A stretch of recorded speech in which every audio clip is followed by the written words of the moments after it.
আসসালামু আলাইকুম ওয়া রাহমাতুল্লাহি ওয়া বারাকাতুহু। যে যেখান থেকে আজকের এই লাইভে অংশগ্রহণ করেছেন সবাইকে জানাচ্ছি আন্তরিক প্রীতি ও শুভেচ্ছা। আলহামদুলিল্লাহ, আলহামদুলিল্লাহ, আলহামদুলিল্লাহ।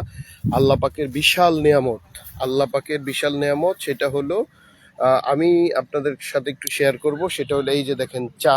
আমি এই মুহূর্তে সিলেটের শ্রীমঙ্গলের চায়ের বাগানে, বাংলাদেশের সব থেকে বড় চায়ের বাগান এটা। এটা হলো বাংলাদেশের সব থেকে বড় চায়ের বাগান। আর এই যে এইটা দেখাই, এই যে কচি পাতাটা কিন্তু কেটে নেওয়া হয়।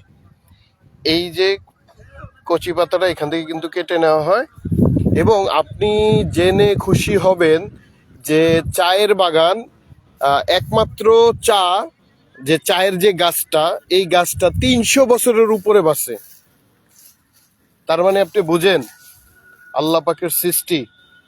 আর এই যে চা দেখেন, এটা কিন্তু ছোট একটা চা গাছ, কিন্তু আপনি জানেন এটার নিচে কিন্তু শিখর বাকর যেটা, এটা কিন্তু অনেক বড় হয়। এবং আপনি জানেন এই চায়ের গাছের যে মূল, এই মূলটা দিয়ে কিন্তু অনেক দামি কিন্তু ফার্নিচার তৈরি করা হয়, যেটা সৌন্দর্য।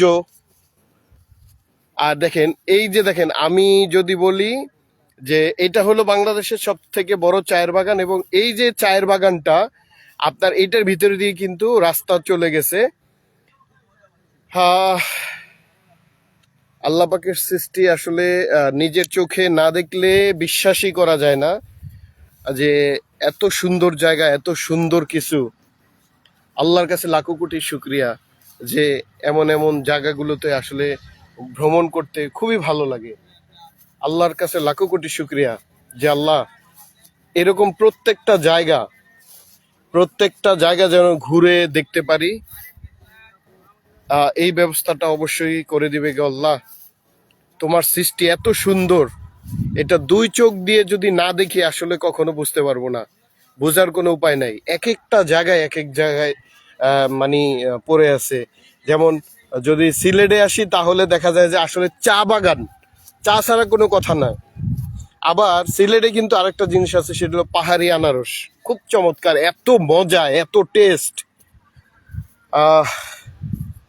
আবার যদি ধরেন, আমি যদি এভাবে বলি, জানি বাংলাদেশের 64 জেলাতে কিন্তু 64টা বিখ্যাত জিনিস রয়েছে। তো আমি যেহেতু চায়ের বাগান দেখতে আসছি, শুধু চা নিয়ে আমি যদি কথা বলি, যে চা নিয়ে কিন্তু অনেক ইনফরমেশন আছে, যেটা আসলে বলে শেষ করতে পারবো না। এই চা প্রথম দিকে কিন্তু ব্রিটিশরা কিন্তু খাওয়াইয়ে গেছে ফ্রি। আমরা কিন্তু তখন আসলে বুঝতে পারি নাই, কিন্তু এখন বাঙালি সকালবেলা ঘুম থেকে ওঠার পরেই কিন্তু চিন্তা করে এক কাপ চা। মানে সকালবেলা ঘুম থেকে ওঠার পরেই কিন্তু সবাই চিন্তা করে, বা বাঙালি চিন্তা করে, এক কাপ চা না খেলেই না। এই সেই চা।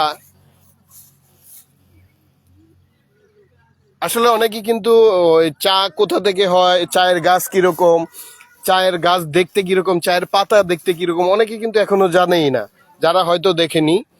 আর এই জন্য আবারও শুক্রিয়া যাপন মহান রাব্বুল আলমিনের দরবারে, যে একদম সরাসরি বাগানে এসে একদম সবকিছু লাইভ দেখতে পারতেছি, দুই চোখে লাইভ সবকিছু দেখতেছি।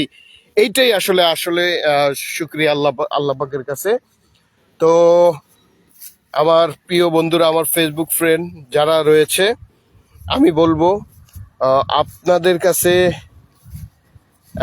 আপনারা আমার জন্য অবশ্যই দোয়া করবেন, যে আমি বাংলাদেশের এবং বাংলাদেশের বাহিরে যতগুলো জায়গায় আমি ঘুরতে যাই, আমার এই চ্যানেলটা এবং আমার ইউটিউব চ্যানেল এবং আমার ফেসবুকে আমি চেষ্টা করি যে আমার দর্শক, আমার ফ্রেন্ডদেরকে আমি দেখানোর জন্য।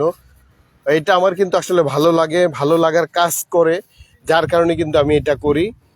তো দোয়া করবেন ইনশাল্লাহ, আমার জন্য দোয়া করবেন, যাতে আমি প্রত্যেকটা জায়গায় যেখানে যাই না কেন সেখানের জায়গাগুলো যাতে আপনাদের সাথে শেয়ার করতে পারি। ধন্যবাদ। ইনশাল্লাহ আবার চলে আসবো অন্য কোনো সময়। ততক্ষণে সবাই ভালো থাকবেন। ধন্যবাদ।